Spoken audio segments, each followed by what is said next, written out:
Hello everyone, welcome back to my channel. तो हम लोगों ने ऑलरेडी अकाउंट्स में 3 चैप्टर कंप्लीट कर लिए हैं, जिसमें हम लोगों ने पढ़ा था accounting objective, functions, user of accounting, then accounting terminology and accounting principal.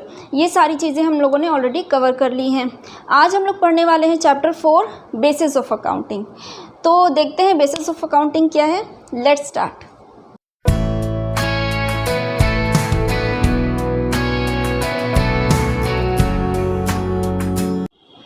तो चैप्टर 4 हमारा, जैसा कि हमने बताया, बेसिस ऑफ अकाउंटिंग है। यानी इसमें हम लोग देखने वाले हैं कि अकाउंटिंग के बेसिस क्या हैं। ठीक है, तो अकाउंटिंग के बेसिकली 2 बेसिस होते हैं। First is cash basis and second is accrual basis. ठीक है, अकाउंटिंग के 2 बेसिस होते हैं, cash basis and accrual basis. अब इसे 1 बाय 1 हम लोग समझेंगे। तो इस कंसेप्ट को समझने के लिए एक एग्जाम्पल हम लोग लेते हैं। सपोज़ आपने सेल किया है पनीर का। पनीर आपने सेल किया 10,000 रुपीज़ का, पहले आपने सेल किया। अब ये जो 10,000 रुपीज़ है, ये सेम डे आपको तुरंत का तुरंत कैश पेमेंट कर दिया है कस्टमर ने। यानी वो आपसे 10,000 रुपये का पनीर लेकर गया और तुरंत उसने 10,000 रुपये का पेमेंट कर दिया। एक दूसरी सेल हुई, ठीक है, इसके बाद सेकेंड एक सेल हुई 5,000 रुपीज़ की। यहाँ पर कस्टमर ने कहा कि अभी हम तुरंत पेमेंट नहीं कर सकते, I will give this money after 1 month. ठीक है, उसने कहा ये 5,000 रुपये हम आपको 1 महीने के बाद देंगे। तो अब ये 5,000 क्या हो गया, आपका क्रेडिट सेल हो गया, क्योंकि यहाँ पैसे तुरंत नहीं मिले। ठीक है, यानी ये सेल आपकी उधार पर, आपने उधार पर सेल किया है, क्रेडिट सेल किया है। ठीक है, अब समझते हैं कि ये आखिर कैश बेसिस में क्या होगा। अगर आपसे हम पूछते हैं कि कैश बेसिस के अकॉर्डिंग कितनी सेल हुई, ठीक है, तो आपको क्या कहना है कि कैश बेसिस के अकॉर्डिंग केवल 10,000 रुपीज़ की सेल हुई है। कैश बेसिस पर आप केवल 10,000 रुपीज़ ही लेकर चलेंगे। क्यों? क्योंकि यहीं पर आपको ये पैसे तुरंत मिल गए हैं। यानी कि कैश में, जब हम कैश बेसिस की बात करते हैं तो केवल उन्हीं ट्रांजैक्शंस को हम कंसीडर करेंगे जो कैश बेसिस पर हुए हैं। यानी कि पैसे आए हों या गए हों, ठीक है, पैसे हमारे पास आए हैं या गए हैं, दोनों ही कैश बेसिस पर हुआ है।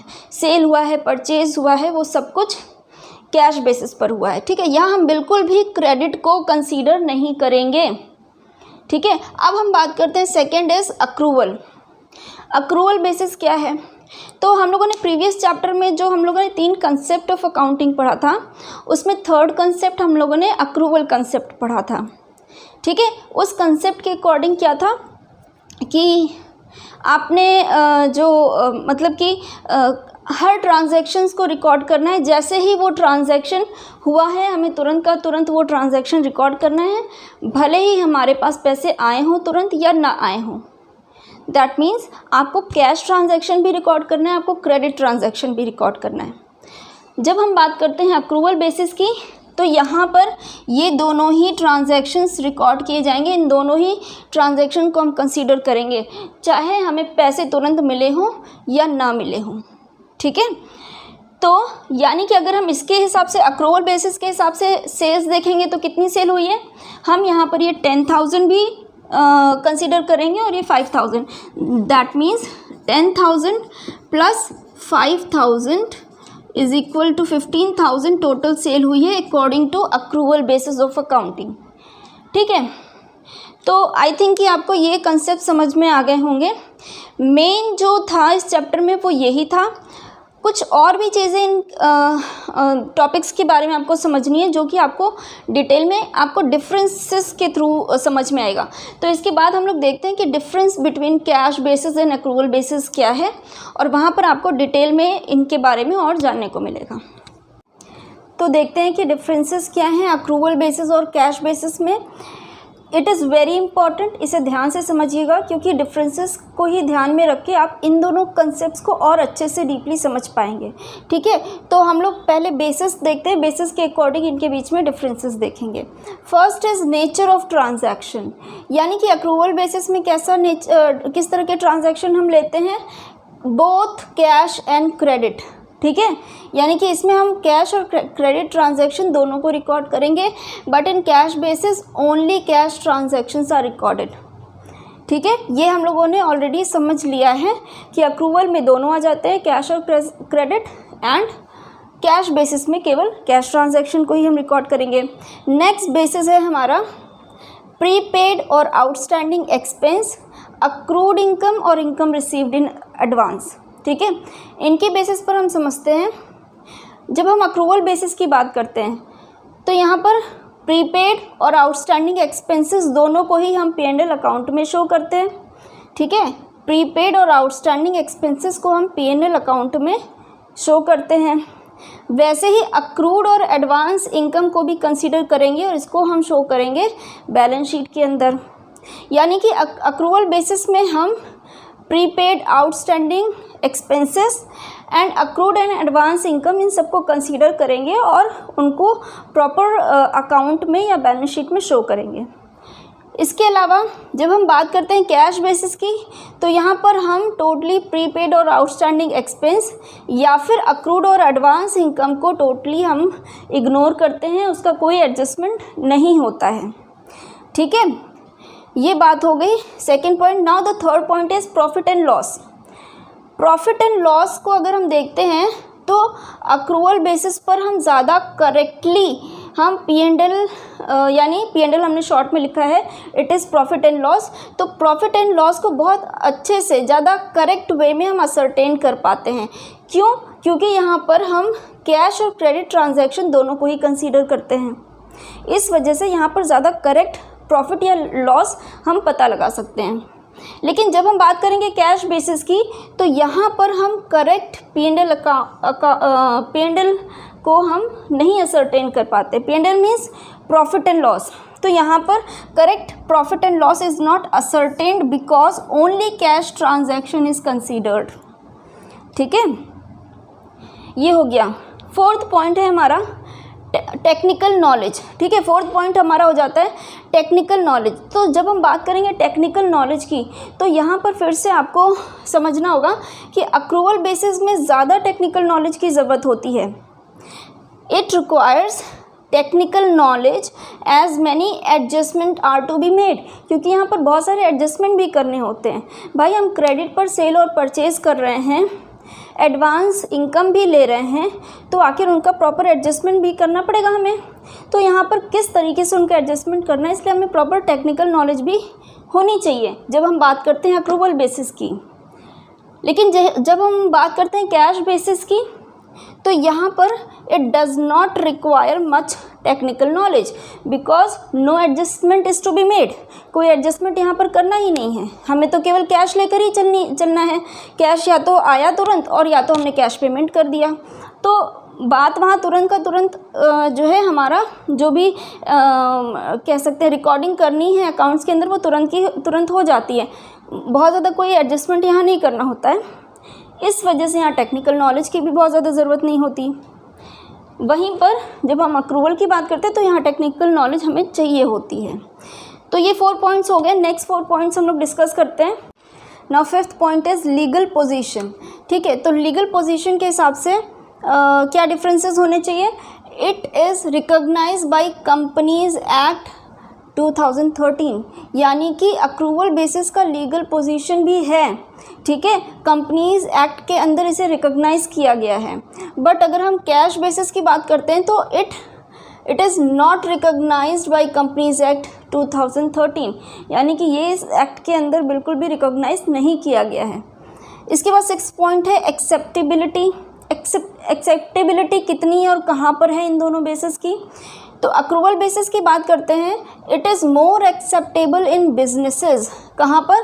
बिजनेस के अंदर इसे ज़्यादा एक्सेप्ट किया जाता है। Why? Because it reveals correct income and expenses. ठीक है, ज़्यादातर बिजनेसेस में अक्रूवल बेसिस की ही एक्सेप्टेबिलिटी है, इसे ही फॉलो करते हैं क्योंकि इस बेसिस पर क्या होता है कि इनकम और एक्सपेंस ज़्यादा सही तरीके से निकल कर आते हैं, ज़्यादा सही तरीके से हम अपनी अकाउंटेबिलिटी कर सकते हैं और फाइनेंशियल पोजीशन को भी पता लगा सकते हैं।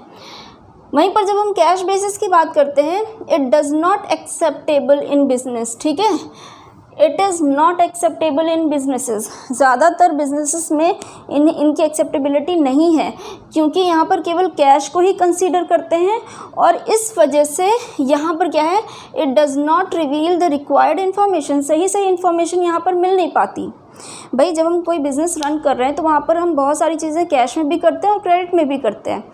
अगर हम क्रेडिट को इग्नोर करके चलेंगे तो सही पोजीशन कैसे पता चलेगी, है ना। इस वजह से ही ज़्यादातर बिजनेस क्या होते हैं कि कैश बेसिस को नहीं कंसीडर करते हैं, वो अक्रूवल बेसिस को एक्सेप्ट करते हैं। ठीक है, इसे लेकर चलते हैं। नेक्स्ट है रिलायबिलिटी। अब रिलायबल कौन सा ज़्यादा है? So it is more reliable. Which is more reliable? Accrual basis जो है वो ज़्यादा रिलायबल है, क्योंकि it records both cash and credit transaction. यहाँ पर दोनों ट्रांजैक्शन को लेकर चलते हैं, है ना, क्योंकि कैश भी चल रहा है साथ साथ में, और बहुत सारी सेल और परचेज हम क्रेडिट में भी करते हैं, तो हम दोनों को ही लेकर चलते हैं। इस वजह से यहाँ पर करेक्ट प्रॉफिट एंड लॉस भी निकल करके आता है। इसलिए अक्रूवल बेसिस ज़्यादा रिलायबल माना जाता है, और इसी वजह से ज़्यादातर बिजनेस इसे एक्सेप्ट भी करके चलते हैं। ठीक है, बट जब हम बात करेंगे कैश बेसिस की तो इट इज़ लेस रिलायबल। ठीक है, ये कम रिलायबल है, क्योंकि कारण वही है, यहाँ पर हम कैश को कंसीडर करेंगे केवल, तो क्योंकि केवल कैश को हम यहाँ पर कंसीडर करते हैं, इस वजह से करेक्ट प्रॉफिट एंड लॉस नहीं हम पता लगा सकते। ठीक है, ये दोनों डिफरेंस हो गए। Last one is suitability. ठीक है, सूटेबिलिटी क्या है कि किस टाइप के बिजनेस या कहाँ पर ये दोनों जो है सूट करते हैं। तो accrual basis is suitable for businesses, क्योंकि यहाँ पर बहुत ज़्यादा कॉम्प्लेक्स इन्फॉर्मेशन चाहिए होता है। Okay, because it requires information that is complex. ठीक है, यहाँ पर बहुत सारी इन्फॉर्मेशन चाहिए होती है। जब बात क्रेडिट की जुड़ती है तो उसके साथ हमें बहुत सारी चीज़ों को ध्यान रखना पड़ता है, कॉम्प्लेक्सिटी बढ़ जाती है। तो इस वजह से क्या होता है कि बिजनेसेस जो होते हैं वहाँ पर अक्रूवल बेसिस ज़्यादा सूटेबल होता है, जबकि कैश बेसिस की हम बात करते हैं तो it is more suitable for non profit organization and professionals such as chartered accountant and lawyers. तो कैश बेसिस ज़्यादातर कहाँ पर इस्तेमाल होता है? नॉन प्रॉफिट ऑर्गेनाइजेशंस में या फिर प्रोफेशनल्स के थ्रू। जो है नॉन प्रॉफिट ऑर्गेनाइजेशन में आप समझ सकते हैं जैसे कि हमारे स्कूल्स हो गए या फिर कुछ चैरिटेबल सोसाइटीज़ वगैरह हो गई, ये सब नॉन प्रॉफिट ऑर्गेनाइजेशन में हो जाते हैं जिनका मोटिव प्रॉफिट नहीं होता। ठीक है, प्रोफेशनल्स आप समझते ही हैं, एग्जाम्पल्स हैं जैसे चार्टर्ड अकाउंटेंट, लॉयर्स, टीचर्स, ये सारे प्रोफेशनल्स में आते हैं। तो ये लोग ज़्यादातर कैश बेसिस को यूज़ करते हैं, अदरवाइज़ ज़्यादातर बिजनेस या कंपनीज़ में अक्रूवल बेसिस को ही यूज़ किया जाता है।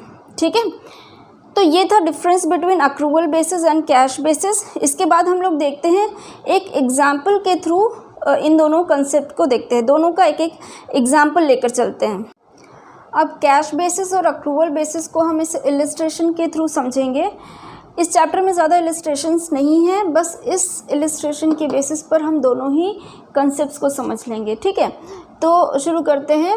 एग्जाम्पल क्या है हमारा? Like during the financial year 2021-22 Ashok had cash sales of ₹3,90,000। ठीक है, कैश सेल उसके पास अशोक ने किया कितना? 3,90,000 का, एंड क्रेडिट सेल्स उसने किया 1,60,000 का। ठीक है, 1,60,000 क्रेडिट सेल था उसका।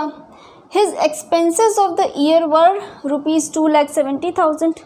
पूरे साल में उसने एक्सपेंस कितना किया? 2,70,000 रुपये का। Then out of which ₹80,000 is still to be paid, यानी कि ये जो उसने एक्सपेंस किया था पूरे ईयर में 2,70,000 रुपये का, इसमें से 80,000 रुपीज़ अभी स्टिल बाकी है देना, अभी दिया नहीं है उसने, यानी आउटस्टैंडिंग एक्सपेंस है। आउटस्टैंडिंग एक्सपेंस 80,000 रुपीज़ का है। ठीक है, अब हमें पता लगाना है find out Ashok's income for the year 2021-22। ठीक है, तो अब हमें इनकम पता लगानी है। अगर हम कैश बेसिस लेकर चलते हैं, सबसे पहले तो आपको समझना होगा, जब हम लोग पढ़ रहे थे अकाउंटिंग टर्मिनोलॉजी, तो उसमें जब हम लोगों ने इनकम पढ़ा था उसमें हम लोगों ने क्या फॉर्मूला पढ़ा था इनकम का? इट इज़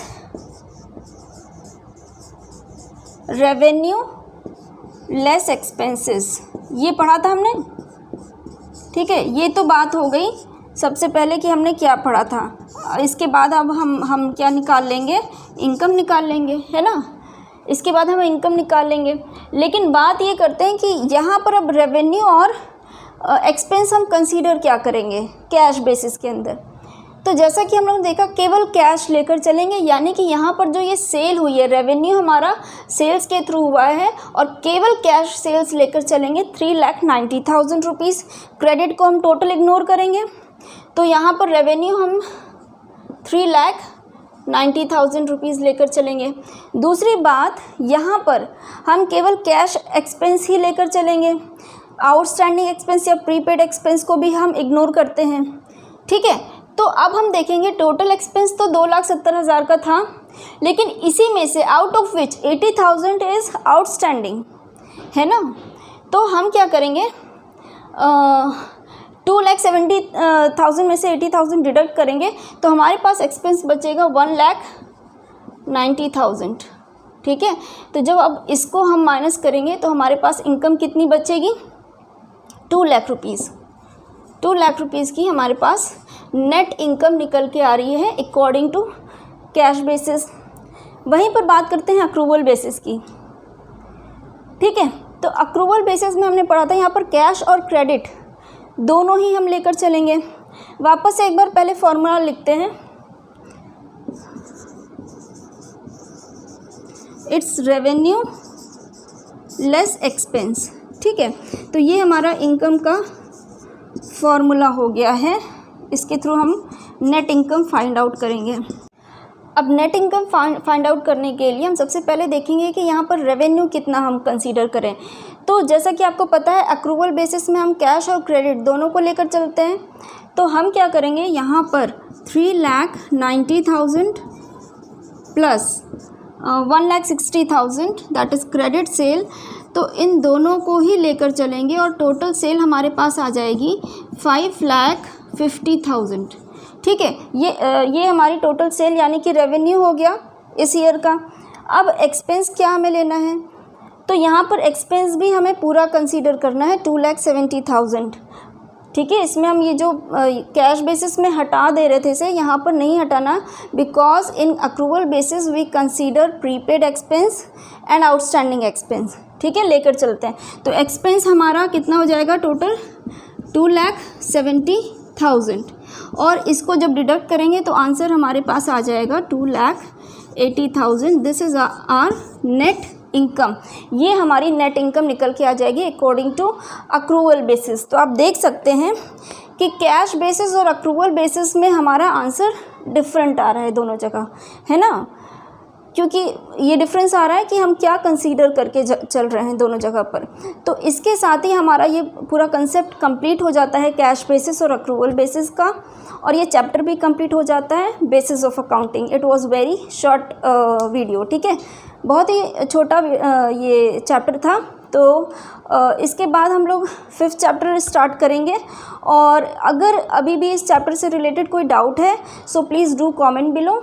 आप कमेंट करिए, I will answer your questions there. Then with this I'm going to end my video, so please like, share and subscribe the channel. Okay, thank you.